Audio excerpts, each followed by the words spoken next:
we are really happy to welcome here our University Council member, Professor Elmer Sterken from Netherlands, from University of Groningen. And it is, I think, the first visit to our building, or at least we have not met with people from School of Economics and Business Administration before. And we are very happy that you can now maybe say a couple of words about your academic career and position, because I know that you have been even rector of University of Groningen a long time, and you have a lot of experience in higher education system of Netherlands. Yeah, thank you so much. Yeah, it's very nice to be here and to see this new building. So, like you were saying, I became a member of the council of the University of Tartu last January. So I'm fresh in the university. And I really like it. I started off my career as a student in those days in econometrics, so that's a kind of combination of mathematics and statistics and economics, and then I continued in the economics faculty as a macroeconomist. So my own field is monetary economics. Yes. And then I became the director of the institute and the dean of the faculty. And in the end I served 8 years as the rector of the University of Groningen. I was a member of the university board and stepped down almost 3 years ago now. And currently I work I went back to my chair in monetary economics, so I'm still working in the field of economics, which I really like. And for the other half of my duties, I work for the university with a main responsibility in internationalization. So I work for this European University initiative called Enlight, of which the University of Tartu is also a member. And I'm the academic lead for the Enlight consortium on behalf of the University of Groningen. And apart from that, I also work on what we call strategic partnerships with universities outside of Europe. And for instance, I'm also a member of the board of the Coimbra group of universities, of which University of Tartu is again a member, and University of Groningen as well. So I really like this, the international developments of academia, and really how we can collaborate and learn from each other among and between universities. So let me keep it at that. Thank you very much. And I think maybe for our audience it's also good to ask a couple of words about the university itself, because how heavyweight university is Groningen, how many students are there, and what was the budget if you were the rector magnificus of a university? Yeah, that's very good. So the University of Groningen currently has about 35,000 students. Yeah. So it's 3 times larger. Yeah. And it has a budget of about 720 million euro per year. 3.5 times. Yeah, which is kind of So in let's say in a kind of it's a kind of equal distribution, I think, for per student. Per student, yeah. And today we also talked a bit about the funding principles. So what is the baseline funding for research and teaching here in Tartu and back home in the Netherlands, and what is kind of performance-based funding? Mm-hmm. And there, especially in the performance-based funding, there are some differences, of course, between, let's say, the Estonian case and the Dutch case, but otherwise it's quite comparable. But of course, academics always complain about the funding. And being an economist and like yourself, we know the arguments that more money is always very, very helpful. No. Yeah, but then I continue also in that direction. If we take very broadly for teaching and research, how is the breakup of funding in Groningen case? How many percent for research, or you don't distinguish it in this way at all? No, we do make a distinction between funding for research and teaching, and it's about half-half. Okay. So we have also similar. Yeah. So because we like that the individual academics, that they have in their own person a kind of responsibility in teaching and research. So that's the best way to combine the two important fields of the university.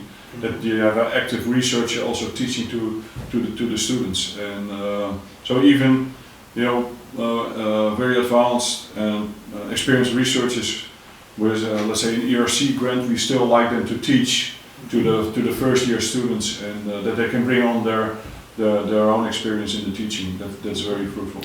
And then I am curious about the organizational reforms. We had in our university some time ago big organizational change when we had earlier 10 faculties, and then we merged them into 4 big faculties like these Medicina and Socialia. And so, did you experience something similar from history, that in Groningen they merged smaller faculties into bigger ones, or you still have small faculties? Yeah, that's a very good question actually. So we still have these smaller faculties, and I, as a rector, I also defended that position. So just to give you an example, we have a small faculty of philosophy and another small faculty for theology and religious studies. And there was a large pressure to merge those 2 smaller faculties with the faculty of arts. And but my position was always that as long as you can be a smaller faculty as long as you perform,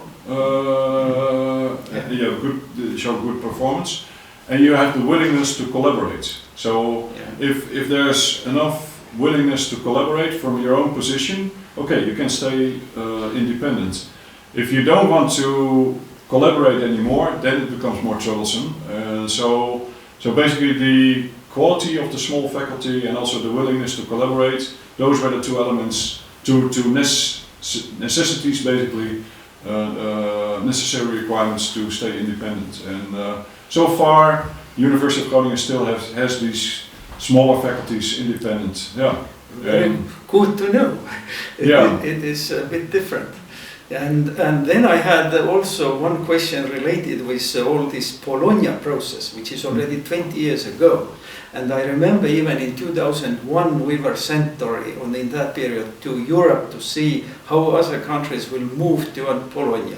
And we visited also at that time Utrecht University. And Utrecht Law Faculty, I remember. And law is very special case even. And what is now the situation in your university? You have some exceptions to Bologna, or Bologna is evenly introduced everywhere?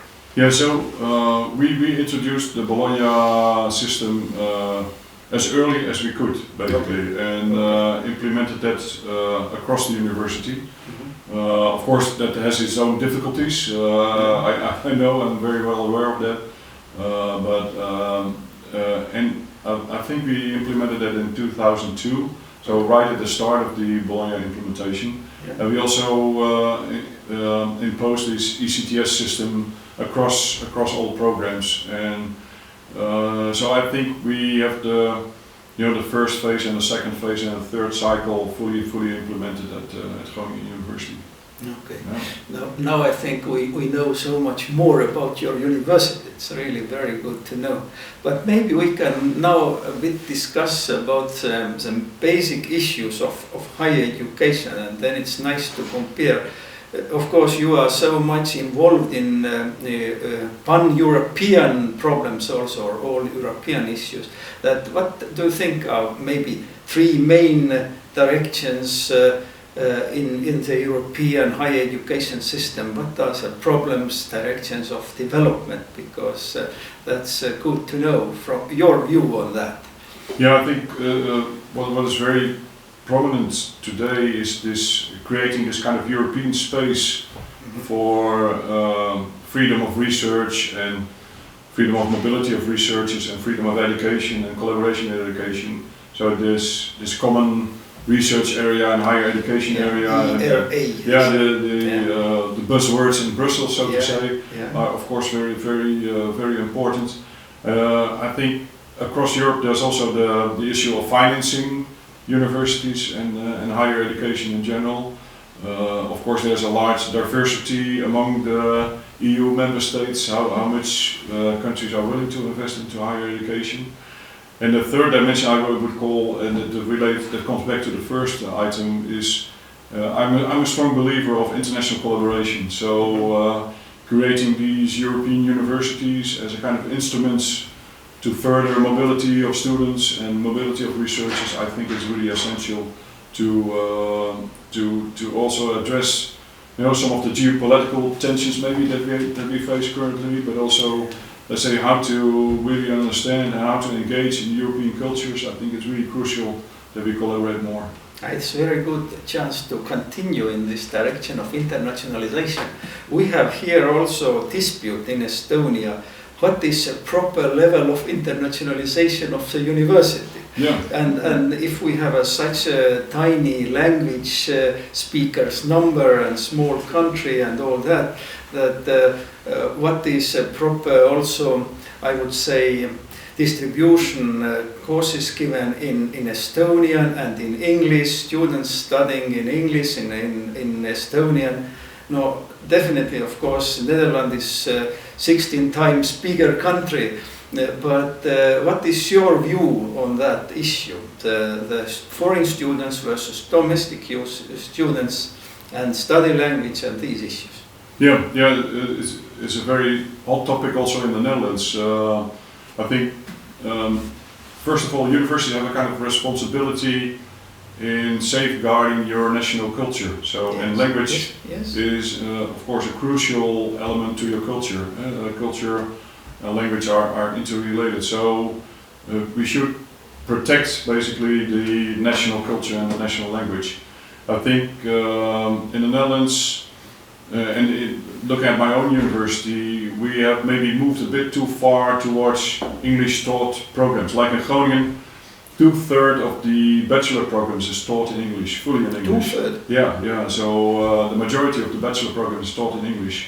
In my own faculty, we have only one bachelor program taught in English, taught in Dutch, and the rest is fully taught in English. So that's a big issue. The other issue is, like you were saying, what is the optimal degree of internationalization? Yes. And I think in my university we worked a lot on that, and it has to do with the quality of education that you can provide. So if you invite foreign students to your program, then you get this kind of mixed classroom, or this international dispersed classroom. And I think it depends on your educational strategy and philosophy, how you use this heterogeneity of the student population. And if you use that in the classroom, it can be an asset. Synergy. Yeah, it's an opportunity for improving the quality of education. But if you just keep on doing kind of traditional teaching with, let's say, mainly only lectures, then you don't use this student heterogeneity, and then it's a different story.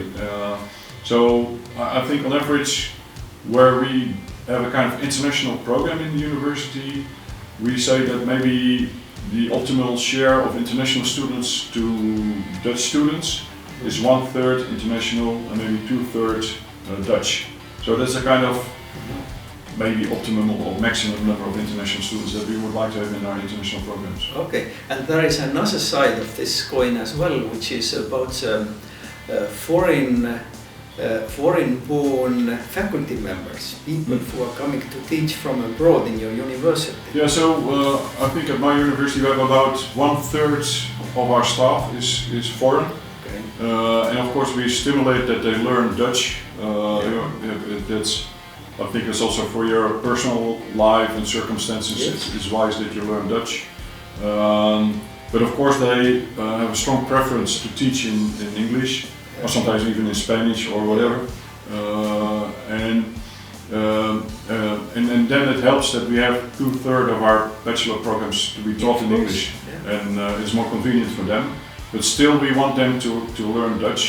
And also on the student side, we offer free courses in Dutch to all students to stimulate that they learn Dutch. We even have a MOOC for Dutch on Dutch language. I think that our cooperation between Tartu University and Groningen definitely will improve, because we have such a good member of our university council. So thank you. Thank you so much. Yeah.